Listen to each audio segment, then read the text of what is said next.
¿Qué tal? Muy buenas tardes, con el gusto de saludarlo como todos los jueves en una emisión más de su programa Hablemos Derecho, el consultorio jurídico de TV UAC. Su servidor Gerardo Pérez le da la más cordial de las bienvenidas para que nos acompañe a lo largo de esta hora. En el año 2020 se había llegado en México a niveles históricos en las cifras de denuncias por delitos sexuales y delitos contra la familia. De manera alarmante, en el 2021 la tendencia se ha recrudecido. Eso implica de manera prioritaria erradicar la violencia en contra de las mujeres, niñas y niños. De acuerdo con la estadística de incidencia delictiva del Sistema Nacional de Seguridad Pública, el número de delitos contra la familia denunciados en el primer semestre de 2021 ascienden a 149.550, cifra que contrasta con el primer semestre del 2020, cuando se contabilizaron 119.335 denuncias. Es decir, hay un incremento en estos periodos de un 25%. La pandemia deja al descubierto una plaga de los crímenes sexuales en México. En el 2020 se denunciaron 46 violaciones al día. Este dato no incluye los abusos, acosos y otros tipos de delitos sexuales. En los 3 primeros meses del 2021 aumentaron a 53 casos diarios de violaciones. La mayoría de las víctimas son mujeres adultas, aunque el año pasado los que más aumentaron fueron las violaciones sufridas por menores de 15 años. El tema de esta tarde, la víctima en los delitos sexuales. Acompáñenos.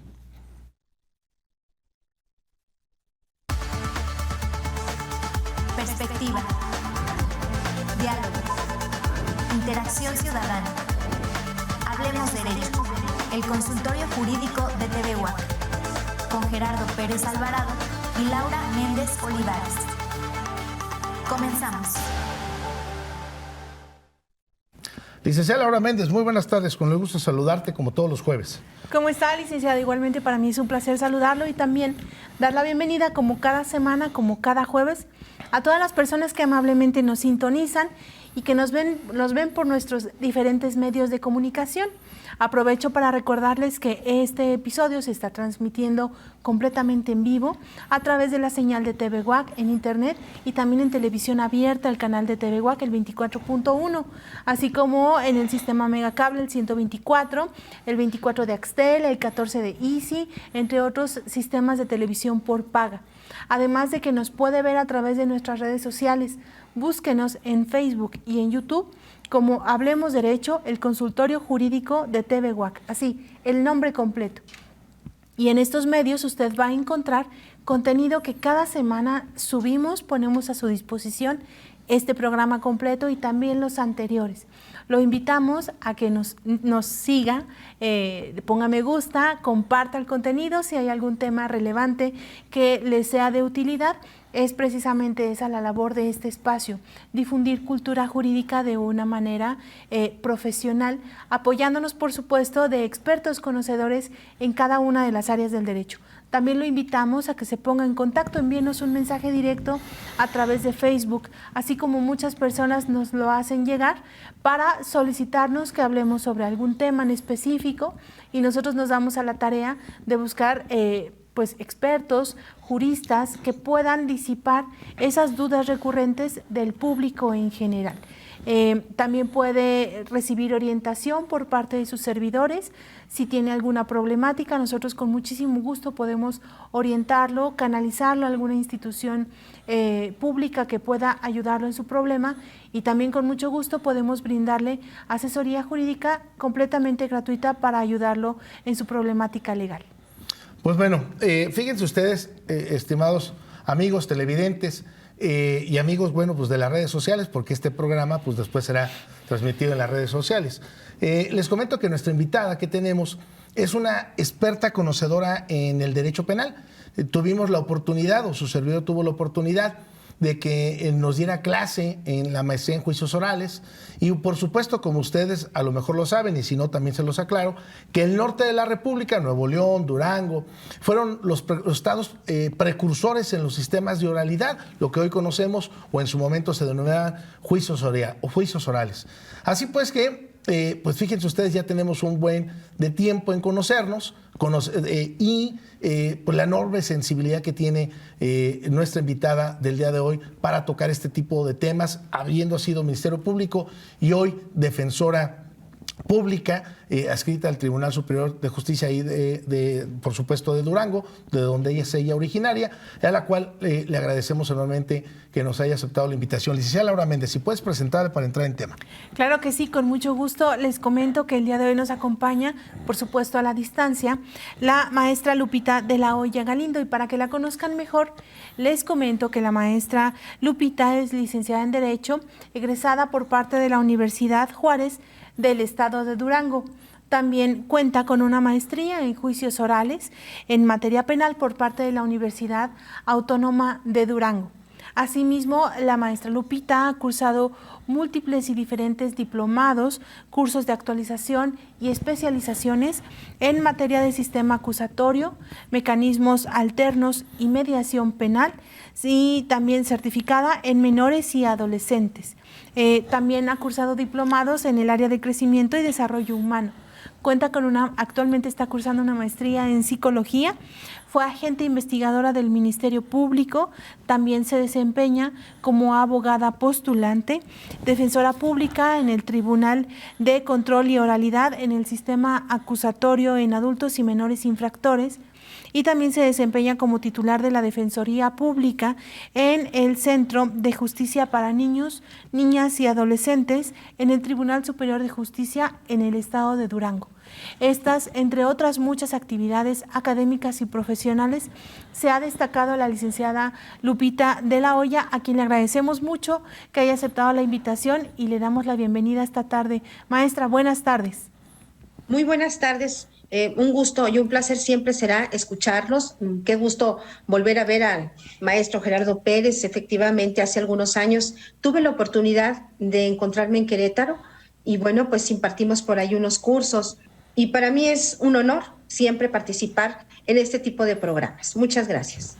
Maestra, pues si usted me lo permite, porque luego el tiempo es nuestro peor enemigo.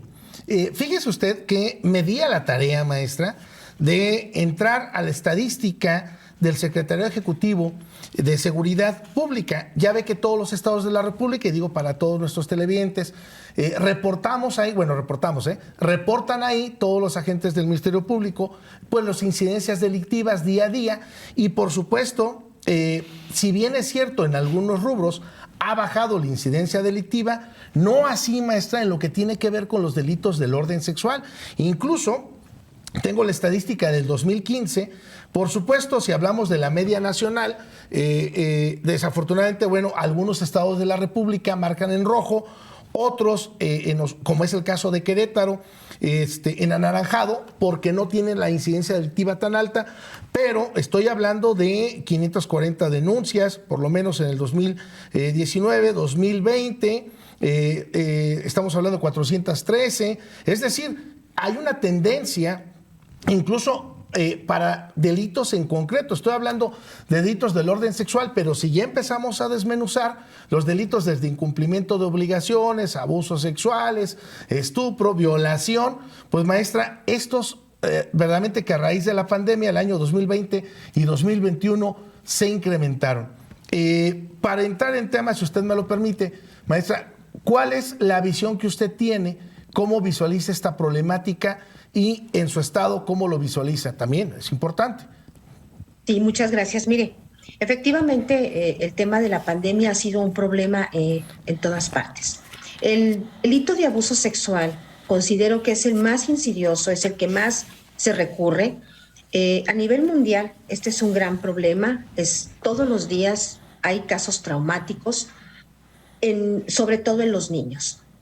Me aboco un poco al tema de los menores víctimas, de los menores de edad. Acuérdense que pues, los menores de edad ahorita tienen una gran oportunidad de ser protegidos por la ley, porque acuérdense que esto no es un tema nuevo, el abuso sexual siempre ha existido en todos los tiempos.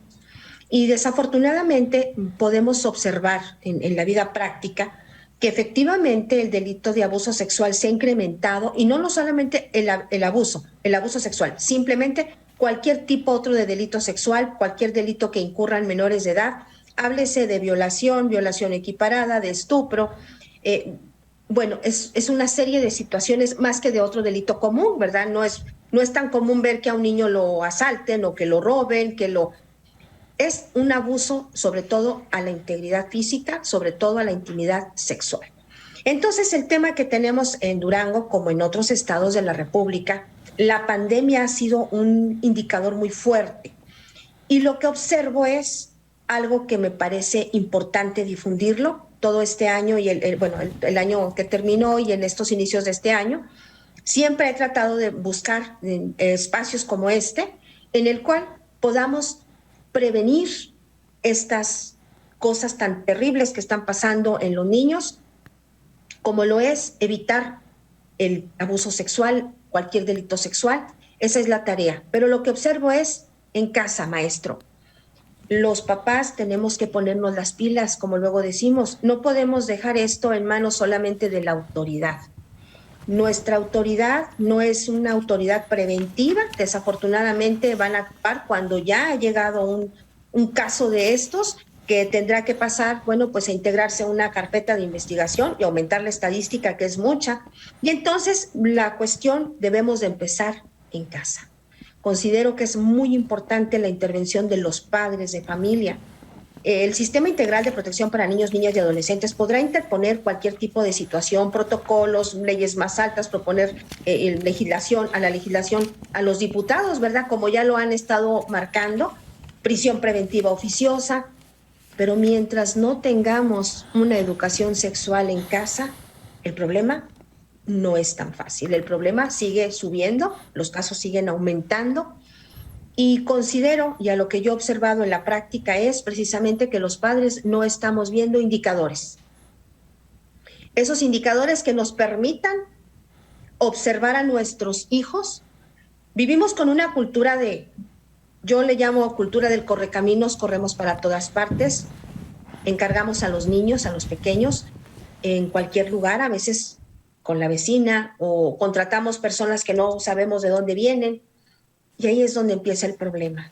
Acuérdense que el terreno fértil de un abusador es un menor de edad, sobre todo los niños. ¿Quiénes son los que más sufren? Los niños entre 8 y 9 años, 12 años, sobre todo más las niñas. El sexo femenino es el que más es atacado.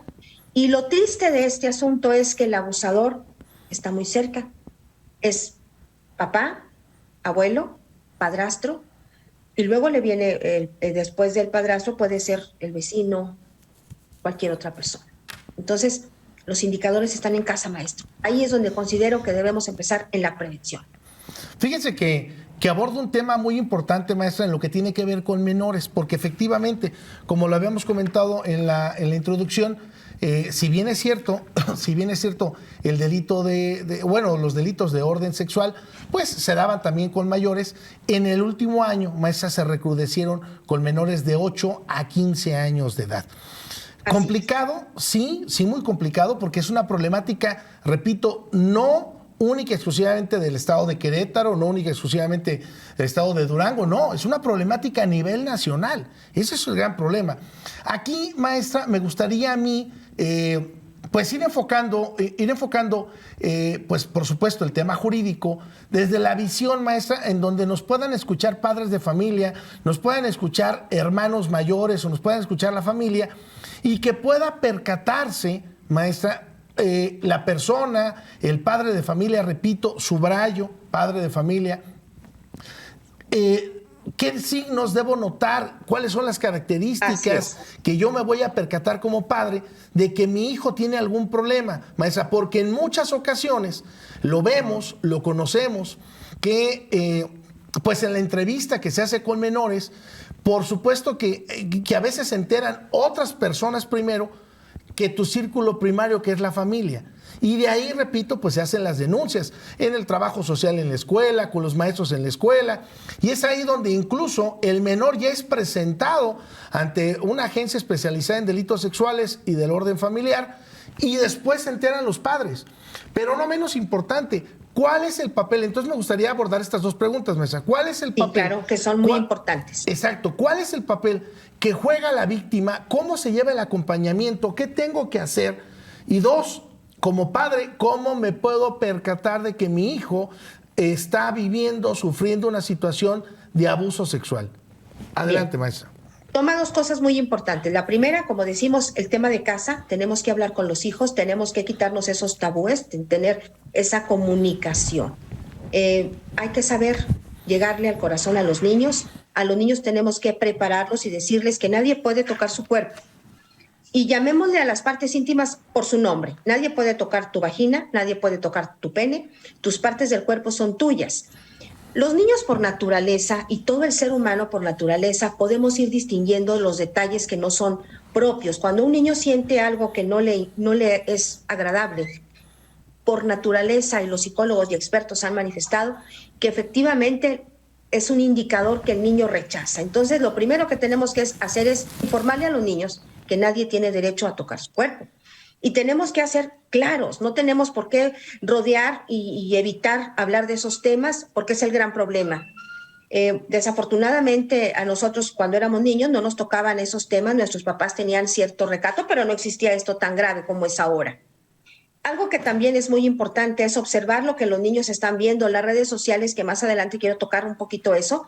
Tenemos que tener mucho cuidado, ¿qué están viendo nuestros hijos? Muchas veces nos gana la cultura del correcaminos, que les digo, de corremos a todas partes, el trabajo y todo nos deja el tiempo corto. Entonces vamos a hablar con ellos. En cuanto a lo que yo escucho en los testimonios de los niños, porque yo en la Defensoría Pública, que me toca la parte del procedimiento con el acusado, y que obviamente cuando yo me percato ya de estos testimonios tan fuertes que dicen los niños, primero escucho y observo que tienen miedo a los papás decirles lo que está pasando. El niño trae dos problemas, el menor de edad. Uno, que no sabe cómo externar el problema, lo que está viviendo, y la carga de que considera que eso que le pasa tiene culpa. Los niños se están sintiendo culpables. ¿Por qué? Porque no hay esa comunicación. Los indicadores ya lo dijimos, un niño que empieza a tener problemas de sueño, un niño que tiene problemas que si sus esfínteres, ya es un niño grande, ya está haciéndose, es muy recurrente eso, se orina en la noche por la cama cuando ya el niño ya tiene sus esfínteres correctos, y entonces pues empiezan a ver esos indicadores. Algo que es bien importante, cuando un niño le diga a su padre o a su madre, no me dejes ahí, o no me dejes con esta persona, o empiece a ver alguna situación que tema por alguien en especial, pongamos mucha atención. Podemos evitar grandes problemas en casa. Y entonces ahí es donde en la parte preventiva, ¿verdad? Por así decirlo. Pero cuando pasa ya esa parte preventiva, ya el niño dijo, porque como usted lo dice acertadamente, maestro, a veces los niños, los maestros en la escuela, empiezan a ver esos indicadores que no vemos en la casa. Y entonces le empiezan a decir al niño, tienes bajo rendimiento, un niño que se está durmiendo en clase, que no está... Miren, los maestros tienen un sexto sentido, una psicología muy importante, que ellos inmediatamente notan cuando un niño no está bien. Y luego, pues, ellos dan vista a la autoridad y entonces es cuando ya los papás se dieron cuenta al final. Y créanme que es muy triste y lamentable ver que mejor los niños se tienen que externar su testimonio, su sentir con el amiguito, la amiguita, y la amiguita va con la mamá y la mamá va con la maestra y al final se entera la madre de familia, los padres. Eso lo he visto recurrentemente y en muchas ocasiones de diferente manera. Entonces, vamos a hablar en casa con los niños, observar indicadores. Cuando un niño le diga, no me dejes, escúchelo. Aprenda a detenerse. Desgraciadamente, vuelvo a repetir, vivimos en una cultura que corremos para todas partes y luego el trabajo nos rebasa y no ponemos atención. Cuando ya tenemos un problema en el cual consideramos que ya hay un abuso, vuelvo a decirle y a reiterar que el niño tiene miedo porque se siente culpable. Lo primero que tiene que hacer usted como padre de familia es escucharlo, darle confianza y decirle, bueno, nada va, aquí estamos contigo, vamos a darle esa confianza de decir que nadie lo va a molestar y que esto va a ser tratado con profesionales, que le vamos a abrir ese espacio para que él deje de ser molestado en la forma que lo ha estado haciendo esa persona, ese abusador. Lo primero, bueno, pues hay que acudir a las agencias del Ministerio Público. Considero yo que en todo el país las agencias del Ministerio Público están especializadas. Yo le quiero decir que Durango tiene un centro de justicia para niñas, niños y adolescentes especializado en otros estados vienen a llevarse ese modelo, puesto que está un equipo junto, que está un juez especializado, que es un gran juez. Este señor es una persona muy humana, es una persona que tiene el juzgador una sensibilidad muy, muy grande. Tenemos ese juez especializado. Y también está ahí mismo el área de los agentes del Ministerio Público, está la Defensoría Pública, en este caso su servidora, y bueno, pues están los asesores victimales y obviamente pues esos asesores que acompañan a los niños por parte del desarrollo integral de la familia, el sistema de DIF, Procuraduría de la Defensa del Menor, la Mujer y la Familia. En todos los estados pues tienen esos equipos disciplinarios, por así llamarlo. Pero aquí están todos juntos. Nos da mucho gusto que otros estados de la República han venido a hacer visitas, han venido a entrevistarse para que se les pueda orientar y tener un centro de justicia como el que está en Durango en cada uno de los estados. En otros estados creo que ya empezaron, no sé quién más tenga un centro de justicia completo, ¿verdad? Sí, es un tribunal especializado. Y bueno, pues en las unidades en donde todavía no está ese tribunal como lo he descrito, bueno, pues las unidades son también profesionales. Yo hablo en el caso de Durango, las agentes tienen un perfil muy allegado, especializado para llegar a esa sensibilidad, porque me queda muy claro, maestro, que los asuntos de los niños debemos tratarlos con un temperamento fino, porque los niños son el futuro. Tenemos que evitar que esos niños crezcan y que tengan esa resiliencia, que más adelante vayan a poder ellos ser unas personas normales con esos incidentes que pueden al paso del tiempo ser sanados con una buena atención psicológica. Entonces, lo primero que van a hacer es darle confianza a su hijo, acudir a la autoridad y confiar en las autoridades. Las autoridades, estoy segura que no solamente en Durango, sino en todos los estados, tienen que dar lo más satisfactorio a quien pide la ayuda. Sabemos que es un mundo de asuntos los que ellos trabajan, pero los niños son una parte muy, muy importante, y a lo que yo he visto y he recorrido algunos otros estados que me han invitado por parte de las universidades, pues sí hay una sensibilidad. Pero nosotros como padres, si queremos que la educación sexual de nuestros hijos empiece a florecer en evitar un caso menos de abuso sexual, empecemos en la casa, empecemos a hablar con ellos. No dejemos todo a la autoridad. Claro. Nuestros legisladores han incrementado las penalidades, son penas muy, muy altas. Y bueno, ahorita en el tema jurídico, más adelante lo haré a lo que corresponde quizás como abogados, cómo podemos colaborar en estos asuntos. Por lo pronto, esas dos preguntas creo que han estado ya más o menos encaminadas, maestro. Sí, fíjese usted, maestra, que si usted me lo permite, nada más comentar que estos datos son del Sistema Nacional del Secretario Ejecutivo, donde se reportan, repito, las incidencias. Finalmente, comento, en el tema de corrupción de menores, pasamos de 1,223 en el 2020, en el primer semestre, hablo nada más del primer semestre, 2020, a 1,300 en el mismo periodo, pero de 2021. Es decir, se incrementa 6.3% por lo menos en corrupción de menores a nivel nacional. 2, en el delito de abuso sexual, maestra, en el primer semestre de 11,008 carpetas de investigación, se incrementa en 13,894 en el mismo periodo. Este delito, abuso sexual, se incrementa 26.2%. La violación, maestra, pasó de 5,977 a 7,571 en este mismo periodo del 2020 y 2021. Estoy hablando de un incremento del 26.5%. ¿Por qué lo comento? ¿Por qué lo señalo? Porque fíjese usted, maestra, para pasar incluso ahora en el proceso, cómo se realiza y en la investigación propiamente, que bueno, pues es ahora parte de lo que usted realiza como defensor público. Me imagino que debe ser un papel muy, muy, muy complicado, maestra, porque son delitos de realización oculta. Fíjese usted que el fin de semana pasado tuve la oportunidad de ver, y se los comento a todos los televidentes también, pues una serie, una videoserie, no sé cómo llamarle, un documental, bueno, no documental, no sería como una videoserie, en Netflix, maestra, de un fraude que se vive en Tinder. Y las 3 mujeres que entrevistan lo hacen a través de las fotos que tenían con esta persona. Es más, se lo recomiendo para que lo vean ustedes, por favor. A mí, sí, por lo regular... Anoche lo vi, maestro. Sí, también, maestra. Impactante, bueno, sí. Por lo regular, maestra, a mí me impactó en el sentido de que yo dije, no, espérame, Iba a bajar todavía a cenar, dije, no, a ver, espérame tantito, mejor aquí. Muy interesante, sí. Porque le voy a decir una cosa, maestra. El papel que juega la víctima, en este caso, no, usted ya atinadamente lo comentaba, no es potestad del abuso sexual meramente de la mujer, también el hombre lo vive, ¿correcto? También se da. Pero mayormente lo es la mujer. Cuando son delitos de realización oculta, maestra, cuando estamos hablando, repito, de lo que tiene que ver con la suficiencia probatoria, cuando hablamos incluso de la última reforma constitucional, el artículo 19 de hace 2 años, no más de 3 años, exagero, no la tengo ahorita muy fresca, maestra, pero incluso ya hablaba de los delitos de orden sexual como delito grave, es decir, ameritan prisión preventiva oficiosa. Oficiosa. ¿Correcto? Estoy diciendo, para todas aquellas personas que no tengan conocimiento en el mundo jurídico, estoy hablando de que estos delitos ameritan cárcel, punto. Pero ¿qué pasa, maestra, también? Y repito, me imagino que como abogado defensor debe tener un problema muy complicado, porque ¿qué pasa, maestra, con la presunción de inocencia? No, o sea, no es en papel, no está en letra muerta. Se supone que todos somos inocentes hasta que tengas una sentencia.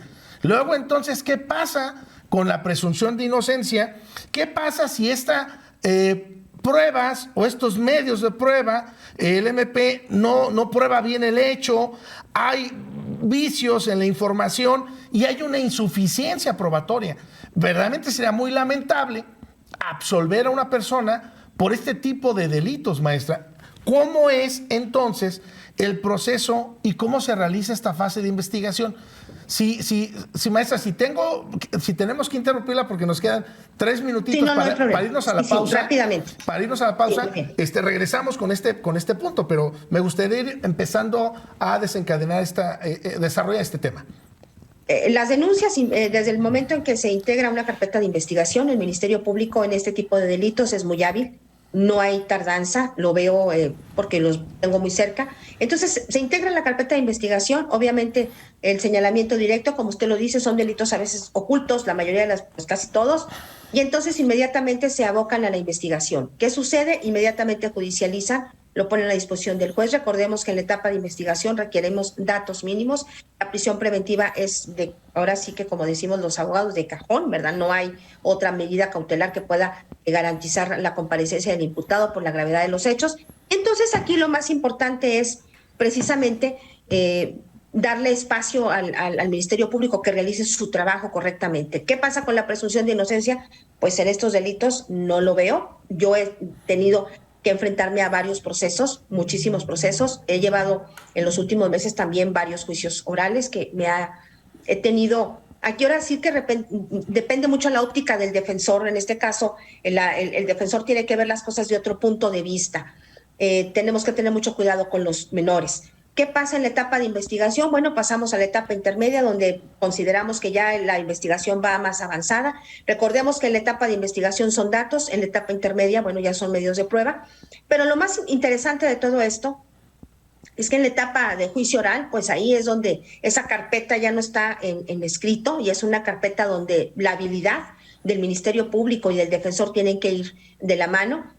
También me queda muy claro, maestro, que los ministerios públicos tienen una gran responsabilidad porque también hemos visto que muchas veces al principio los menores o los adultos, en mujeres adultas, o sea, los adultos, las mujeres presentan una denuncia en contra de alguien y luego ya no quieren continuar y a veces ha habido la triste manera de que se retracten en el testimonio, porque el juicio oral, pues ya la carpeta de investigación tiene vida, ya ahí los medios ya no son medios, ya son verdaderas pruebas donde se van a valorar. Y entonces ahí los testimonios tienen un gran impacto en este tipo de delitos. No es como los demás, por eso los abogados tenemos que tener mucho tacto en esto. Aquí gran parte de todo este proceso es el señalamiento del menor, el testimonio del menor. Y entonces en etapa de juicio oral, si se sostiene bien robustecido, porque acuérdense que aparte maestra, de ese señalamiento ya nos vamos a la pausa. Permítame interrumpirla, maestra, para ir a la pausa. Pero sí me gustaría regresar con esta pregunta, porque entonces ahí usted decía, a veces ya la persona se desiste, la persona mayor se desiste. Pero bueno, vamos a la pausa y regresamos. Estamos en su programa Hablemos Derecho, el consultorio jurídico de TV WAC.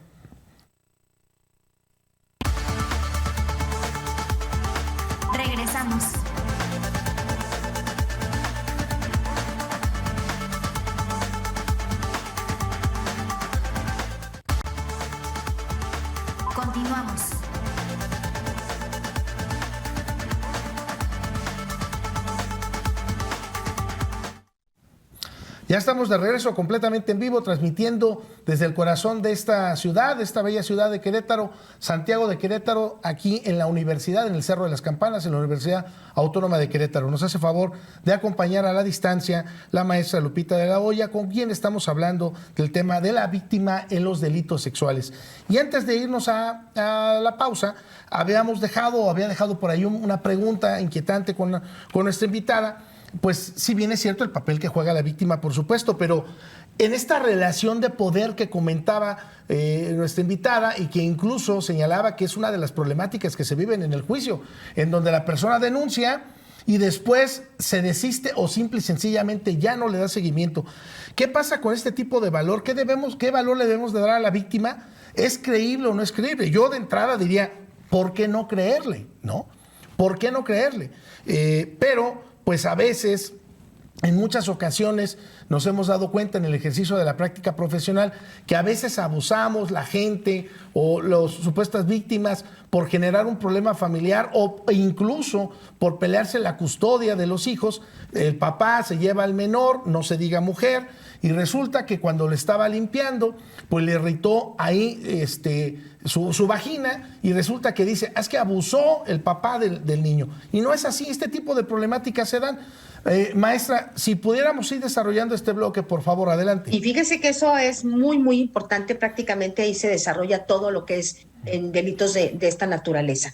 Yo en lo personal, lo que le voy a comentar aquí al público, bueno, luego de manera muy, muy personal, porque muchas veces puede alguien a veces tomarlo mal, pero yo tengo las carpetas divididas en 3 partes. La primera es personas que efectivamente cometieron el delito porque traen algún problema cognitivo, una situación ya que debe tratarse y que está abusando precisamente porque trae un problema mal emocionalmente, psicológicamente, y bueno, pues cometen las cosas por su sistema cognitivo. Otro, los accidentes que se pueden dar de manera no es... Esto me voy a abocar a los jóvenes, y mucho ojo con los adolescentes y jóvenes, y además no solamente los adolescentes. Tristemente tenemos a veces carpetas de investigación con jóvenes de 9 años, 20 años mayores de edad, que son jóvenes estudiantes universitarios que están cursando, están ya llevando una carrera y que por accidente cometieron un delito sexual, de orden sexual con una menor de edad. Y esto también es muy importante como educación sexual y darlo a conocer con nuestros alumnos.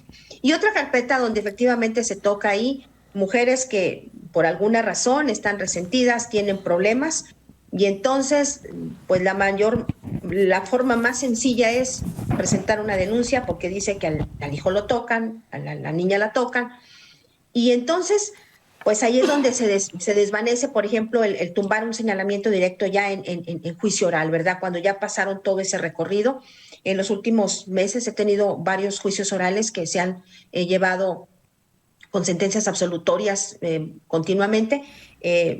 Pues a veces no es que tengamos que ser los malos del cuento, simple y sencillamente, precisamente para eso es el proceso, para poder ir desarrollando. Y créame que como abogada defensora pública en ese sistema de los niños he desarrollado pues algún sentido común, por así llamarlo, y ahí es la objetividad en la cuestión jurídica. Por eso los abogados tienen que ser muy, muy honestos. Me toca mucho asesorar en ocasiones a los abogados y les digo, básense mucho en los dictámenes psicológicos, porque a veces el dictamen arroja una cosa, el niño dice otra, o la menor dice otra, cuando son problemas familiares, como usted bien acertadamente lo hace. Yo le quiero decir que cuando realmente hay un asunto donde una menor es atacada sexualmente, créame que sus testimonios son fuertísimos. Usted va a ir viendo y bailando que efectivamente ahí es un caso muy grave de violencia sexual, y esos asuntos no hay discusión. En esos asuntos no vamos a ir a juicio oral, vamos a tener que ver la manera, abogados, de tener esa ética, que yo le llamo una ética especial en los delitos sexuales, donde no tenemos por qué resolver la vida del imputado diciéndole que se va a ir. Recordemos que él siempre quiere escuchar palabras dulces y no es así. Nosotros como abogados también tenemos que educarnos en esa parte de los niños. Vamos a luchar por una pena mínima, una reducción de 1/3 cuando se dé un procedimiento abreviado. Usted tiene que tener mucho ojo en la carpeta. Pero si yo estoy viendo que el dictamen dice una cosa, que yo estoy observando durante el proceso la problemática, que no era un delito de abuso sexual, sino una situación de violencia familiar, y por querer quitarnos al papá de encima, vamos o cualquier miembro de la familia que esté cometiendo y sea el abusador, le vamos a integrar una carpeta. Créame que cuando ya llegamos a la etapa de juicio oral, se pueden retractar. Y entonces un señalamiento que está en la carpeta de investigación a los inicios, necesitamos datos de prueba y esto continúa, pero en la etapa de juicio, que son ya las pruebas y que el testimonio tiene una validez enorme, porque, como usted lo dice, son delitos ocultos, entonces el testimonio de la víctima tiene un poder impresionante, pero también tiene que estar robustecido con unos datos que arroja pues, los dictámenes psicológicos, en este caso el dictamen también que practica el médico legista, el dictamen ginecológico, y entonces muchas veces me ha tocado ver alguna hija de familia donde dijo, pues yo inventé que mi papá me había tocado porque él toma mucho y ya no lo quiero ver tomar y quiero que se vaya. Y entonces yo le llamo una magia jurídica que debemos tener como profesionales del derecho. Nosotros vamos a poder detectar cuando sea realmente un abuso, donde podemos nosotros como abogados llevar ese proceso correctamente, no prometer que va a ser absuelta esa persona, claro que no, pero usted va a observar en las demás carpetas cuando es por accidente. Me ha tocado en los jóvenes que se van de antro, las chicas pues se visten de manera más, vamos, las niñas de 13, 14 años a veces quieren aparentar ser mayores de edad y visten de manera más bonita, como unas jovencitas que ya quieren ser más grandes, y entonces se ven muchachas pues muy desarrolladas y enseñan ahora sí que su cuerpecito muy, muy bonito, muchachitas muy bonitas, y entonces se ven, la niña de 14 se transforma con el maquillaje y sus tacones y se ve una muchachita de 18. Y luego entonces ahí viene la violación equiparada por la edad, o bien, ¿verdad?, que se da el delito porque son menores de edad y bueno, aceptaron y son situaciones consensuadas, pero ante la ley, pues eso también es otro candado. Entonces, tenemos jóvenes que por esa circunstancia, pues están ahí, ¿verdad? Y como usted lo dice, la prisión preventiva y la presunción de inocencia, a mí me queda muy claro en la práctica, que no existe en ese momento. Las leyes no lo han dado, pero en la práctica yo lo he observado diferente, es prisión preventiva y punto. Compruébalo en juicio oral. Y entonces es ahí la magia que tiene que desarrollar como abogado, ver si efectivamente un delito de estos va a tener éxito en el juicio oral. En el juicio oral me queda muy claro, maestro, que hay que arriesgarnos muchas veces, pero hay que tener ojo qué cosas llevamos a juicio, qué cosas vamos a detener. Y le vuelvo a repetir, una situación de un abuso con los testimonios de los niños va encaminado. Hay niños tan fuertes que cuando usted va al juicio, caramba, se sostienen, son tan hábiles. Entonces, esa tarea del Ministerio Público es muy importante. O la manera de cómo se desarrolla la testimonial o la entrevista del menor a través de la cámara de Gesell, maestra. Es muy importante todo ese tipo de cuestiones, ¿no? Pero también adelante, por favor. Sí, adelante, maestro. Bueno, Lo que sí me queda claro es que a veces el Ministerio Público empieza a mover algunas situaciones y si quiere agregar otras cosas y si de momento, pues eso también lo tumba, ¿verdad? Entonces, la carpeta en juicio oral toma una vida impresionante, pero los testimonios son fuertes. Si se retractan y dicen, oiga, siempre no, porque yo quería nada más que se fuera, obviamente es una sentencia absolutoria, porque el señalamiento no fue robustecido ni sostenido por ningún otro dato de prueba, y eso cuenta muchísimo. Maestra, si usted me lo permite, mire, nada más quiero pasar otro par de preguntas que podamos desarrollar en estos breves 15 minutos, maestra, porque el tiempo se va rapidísimo. Claro, agradecerle a la señora María Luisa Alvarado que nos ve, a la señora Ana Julia Terrazas, hola, muchas felicidades, muy interesante el programa. Al señor Juan Pablo también lo está viendo. Esto es por cuanto vea a la página de Hablemos Derecho, en la página, por supuesto, de la universidad, que también nos siguen, de TV WAC en vivo. Quiero también agradecer a las personas que amablemente nos ven acá, nos siguen, a la María MT también, que nos está viendo aquí en el programa. Maestra, tenemos un par de preguntas más, pero me gustaría enfocarnos a ver si este bloque lo vemos también con personas mayores, maestra, porque estas problemáticas se dan, por supuesto, desde el campo algodonero, maestra, con los feminicidios, o de ahí surge lo que hoy conocemos como feminicidio.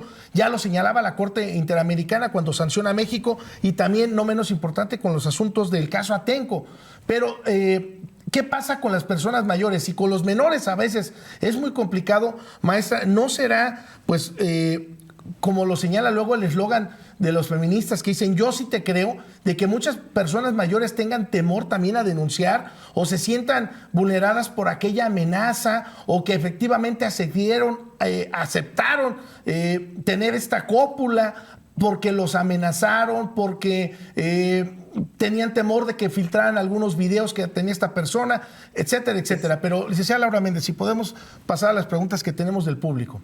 Sí, bueno, sería importante, maestra, plantearle 3 cuestiones que tienen que ver con lo mismo para que usted pueda desarrollarlo como respuesta. En un primer punto, me gustaría que nos comentara, estamos hablando de los delitos sexuales y de hecho hemos mencionado algunos de ellos, como la violación, como la corrupción de menores, como el abuso, también hay hostigamiento. Es decir, cuando hablamos de delitos sexuales, hablamos de un conjunto de delitos particulares que sería importante que comentara al público específicamente a qué nos referimos cuando hablamos de un delito sexual, que no solamente hablamos de una violación propiamente, sino que hay otras. Y a partir de aquí, maestra, si nos pudiera explicar, una vez que la víctima, la persona ofendida, acude o toma la decisión, ya sea un niño, un adolescente o una persona adulta, de acudir a una instancia como es la Fiscalía para denunciar un delito de esta naturaleza, que nos comente a qué se enfrenta. En el bloque anterior nos decía que los niños muchas veces presentan una primera preocupación muy comprensible, que es ¿qué le voy a decir a mi papá? O me da pena con mis papás, o ¿cómo lo voy a decir? ¿A cuántas personas se los tengo que decir? ¿Cuántos se van a enterar? Entonces, que nos comente que las personas que consideren que están en esta situación, ¿a qué se enfrentan si es que acuden a una autoridad? Si va a haber un careo o van a tener que ver a su agresor, todas esas particularidades, Bueno. ¿Cuánto tiempo va a durar el procedimiento para que ellos sepan cuáles son las consecuencias jurídicas de esta situación? Bien, primero, bueno, para cualquier persona puede denunciar, me decía lo que escuchaba, personas adultas tienen los mismos derechos, los adultos y los menores. Entonces, una vez que se tiene un problema y se decide ir a la autoridad a denunciar, tenemos que generar nosotros como conocedores del derecho, como ciudadanos, tenemos que fomentar la cultura de la denuncia. Si no denuncian, sabemos de los casos que son alarmantes, esas estadísticas que hace un momento nos dio a conocer, maestro, imagínese todos esos casos que están en el anonimato, no me quiero ni imaginar. Pero entonces la cultura de la denuncia es muy importante. Tenemos que decirle al público que la víctima está asistida por una figura importante que ahorita se nos ha pasado mencionarla, pero en este momento lo haré, el asesor victimal. Recordemos que viene esa figura novedosa donde en la parte ofendida, aparte de que la representa el Ministerio Público como persecutor del delito y que va a abocarse a la investigación del hecho que le han ocasionado, lo cierto es que hay un asesor victimal que va a estar pendiente todo el momento con ellos, van a estar pendientes del procedimiento. Yo le quiero decir que tengo trato con varias asesoras victimales y me parecen muy humanas, tienen un perfil donde habrán de dar confianza. ¿Y qué pasa cuando se enfrentan a un delito como este? Obviamente, pues al tener ese asesor victimal, si consideran que existe algún riesgo para la víctima, pues inmediatamente pueden pedir medidas de protección. Muchas veces dicen, no, pues tengo miedo, o porque me están siguiendo, porque me están amenazando. Pida una medida de protección. Su asesora victimal está en la mayor disponibilidad de escuchar, que una vez que es cometido un delito de esta naturaleza, habrá de explicarle todos los pasos, pero sobre todo darle confianza de que cualquier situación que pueda presentarse, pueden estar en la aptitud de solicitarle al juez una medida de protección e inmediatamente se las tiene que resolver el órgano jurisdiccional. Entonces, mayores, niños, quien tenga un problema de esta naturaleza o de cualquier delito, en todos esos casos eso va a ocurrir. Tenemos que darle esa confianza de que va a haber medidas de protección donde de alguna manera, pues muchas veces dicen, no, pero ¿cuándo vamos a darle abasto? Pero si seguimos con esa mentalidad de no creer en la justicia, pues esto nunca va a terminar. Tenemos que seguir los pasos. Obviamente se va a enfrentar que, como usted lo dice, ¿a cuántas personas le tengo que decir? Bueno, pues ahí esa misma asesora victimal tiene un grupo ahí, bueno, pues se va a apoyar de un grupo psicológico, en este caso, pues de la psicóloga, porque este tipo de delitos de manera inmediata son tratados en psicología. Y créame que la psicología es una súper aliada.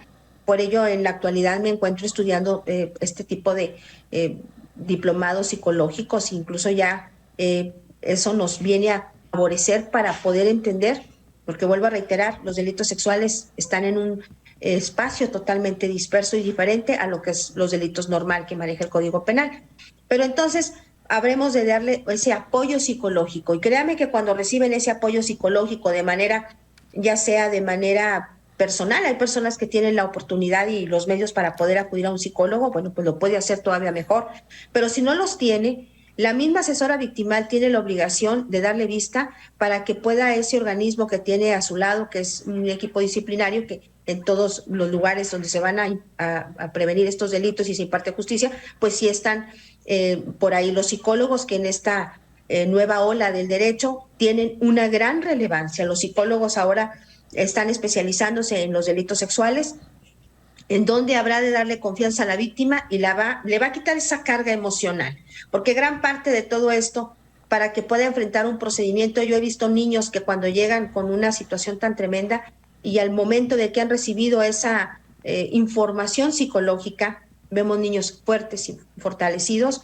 generan un vínculo de confianza con su asesor, con su psicóloga, y créanme que esto termina en buenos términos. Entonces, la situación es clara. Este tipo de delitos, la psicología va de la mano y las medidas de protección que se puedan solicitar. Habremos de decirle a la persona, bueno, pues que habrá de comparecer, pero no siempre, si no se quiere presentar, bueno, pues tiene su representante, que es el asesor victimal, que cuidará y velará todos sus derechos junto con el Ministerio Público. Por ahí dicen, pues es que es demasiado trabajo y a lo mejor no me hacen caso. No, todos los asesores victimales y el juez, el órgano jurisdiccional, tienen la obligación de tenerle ahí ya presentado, ya nombrado un asesor de víctimas. Entonces, esa es la gran confianza y la novedad que el Código Penal establece para darle la mejor salida a esto, sobre todo de la mano con su asesor victimal y más que nada en el ámbito donde le corresponde fortalecerse, hacer justicia, pero también recobrar su paz emocional, que es muy importante. Sí. Maestra, nos quedan aproximadamente 5 minutos para ir cerrando. No sé si usted desea ir cerrando el tema del día de hoy. ¿Cuál sería su aportación? ¿Cómo visualiza usted, repito, pues lo que tiene que ver con la problemática que, como usted atinadamente lo comentaba, si bien es cierto, se incrementó enormemente este tipo de denuncias, también es cierto que puede ser que haya muchos que no se hayan animado a denunciar, maestra? Y, por supuesto, pues sabemos a veces lo complicado que es pues llevar testigos, fotos, videos. ¿Por qué? Porque, repito, estos tipos de delitos mayormente son de realización oculta. No va uno por la calle y de pronto escucha, auxilio, auxilio, y uno voltea y dice, no es mi familiar, bueno, ya me voy. No es así, o sea, la verdad es que no es así. Este tipo de delitos, en muchas ocasiones hay presión, hay cierta coacción que se realiza del sujeto activo hacia la víctima. ¿Qué nos podría decir, maestra, para ir cerrando este tema? Nos quedan 2 minutos. Sí, primero, la cultura de la denuncia es muy, muy importante que lo realicen. Segundo, los indicadores en casa, vamos a hablar con nuestros hijos de educación sexual, vamos a darles confianza. Si tenemos un problema de estos, enfrentarlo de la mejor manera, porque la forma en que enfrentemos nosotros vamos a transmitir. Mirada apreciativa, eso yo le llamaría mirada apreciativa a nuestros hijos, a nuestros adultos mayores que tengan algún problema de estos, a las mujeres, que también es un grupo tan importante. ¿Cómo vamos a terminar con la cultura de la denuncia? Vamos a ir viendo esa mirada apreciativa interior que tenemos que tener también como mujeres para nuestros hijos, la familia, fortalecer valores, porque si queremos que se fortalezca, tenemos que ayudarles a las escuelas y sobre todo a las autoridades. Esa sería mi primera aportación. Aprendamos a generar esos vínculos de confianza. Y una frase que me encanta, maestro, que es, pongamos la inteligencia al servicio del amor. Con esa mirada apreciativa, esa frase me encanta y se la comparto. Tenemos que fortalecernos fuertemente en este tipo de delitos desde casa, porque un caso menos será una historia menos que pueda ser contada, una resiliencia, hermosa resiliencia que debe tener todo ser humano para salir adelante. Evitemos el no hablar, ahora es hablar de este tipo de cosas para que podamos fortalecer a la sociedad y que poco a poco vayamos avanzando y que esos casos, acuérdense que la fórmula matemática menos es más, cada día sean menos. Sí. Esa sería mi aportación por ahora. Por supuesto, maestra. Muchas gracias, porque se dice muy sencillo, pero la verdad es que incluso uno que lo ve en el ejercicio de la profesión, siempre voltea uno también a su familia, y la verdad es que ahí no hay reparación del daño que valga, maestra. Es muy lamentable este tipo de situaciones. Pero bueno, licenciada Laura Méndez, maestra, primeramente agradecerle, y espero que no sea la primera ni la última vez que nos haga favor de acompañar, por supuesto, con otros temas de orden legal. Y licenciada Laura Méndez, si podemos despedir, por favor. Claro, con mucho gusto. Muchas gracias. Aprovecho para recordarles que puede usted volver a ver este programa en nuestras redes sociales. Síganos, comparta, póngale me gusta. Si es que este contenido es de su agrado, es de utilidad, en Hablemos Derecho, el consultorio jurídico de TV WAC, ahí en Facebook y en YouTube. Asimismo, queremos agradecer muchísimo, por supuesto, a la maestra Lupita de la Hoya, que nos acompaña a la distancia, también a todas las personas que como cada semana nos sintonizan, nos brindan su atención, y también, por supuesto, al equipo que detrás de cámaras hace posible la transmisión semanal de este programa. Agradecemos muchísimo a Denis Sánchez, a Ociel Santaella, aquí detrás de cámaras, Agustín Robles, y por supuesto a nuestro productor Jaime Varela. Muchas gracias a todos, a usted por el favor de su atención, licenciado. Sí, nada más para cerrar, agradecerle a Ana María MT y a José Emiliano, que nos siguen en la página de TV WAC. Muchísimas gracias por el favor de su atención. Maestra Lupita, le mando un fuerte abrazo hasta la ciudad de Durango. Un abrazo. Y espero que nos podamos ver en otro tema. Gracias, hasta el próximo jueves. Hasta pronto. Gracias por acompañarnos. Los esperamos en la siguiente emisión de Hablemos Derecho, el consultorio jurídico de TV WAC.